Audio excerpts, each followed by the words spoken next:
Capital F बराबर capital G m1 m2 by D square, जो ये फार्मूला है ग्रेविटेशनल फोर्स निकालने की, हम इसे कैसे यूज़ कर सकते हैं।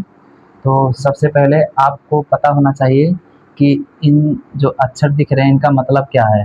ये कैपिटल F का मतलब हो गया ग्रेविटेशनल फोर्स, जो दो बॉडी के बीच में लगता है, अट्रैक्शन ऑफ फोर्स है ये।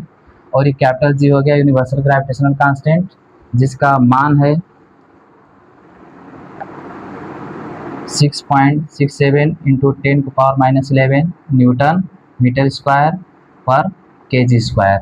ये हो गया कैपिटल G का मान। ये कांस्टेंट रहता है ब्रह्मांड में, कहीं भी हम इसी मान को यूज़ करेंगे। और ये m1 जो है वो हो गया बॉडी A का मास, और ये m2 जो है वो हो गया बॉडी B का मास। और सेंटर से इनकी जो दूरी है बीच में, इस सेंटर और इस सेंटर के बीच की जो दूरी है D से डिनोट करेंगे, D से, ठीक है।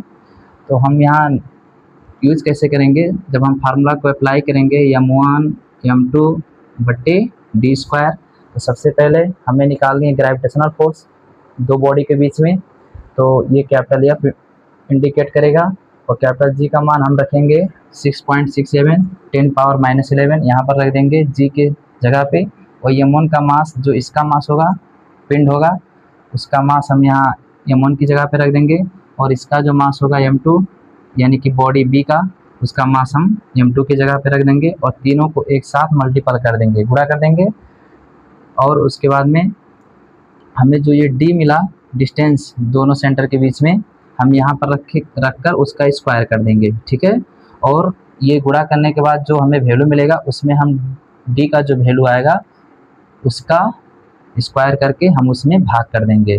और हमें जो लास्ट में आंसर मिलेगा, वैल्यू मिलेगा, वो हम लिख देंगे और पीछे उसके हम n लगा देंगे, क्योंकि ये फोर्स का SI यूनिट है, ठीक है।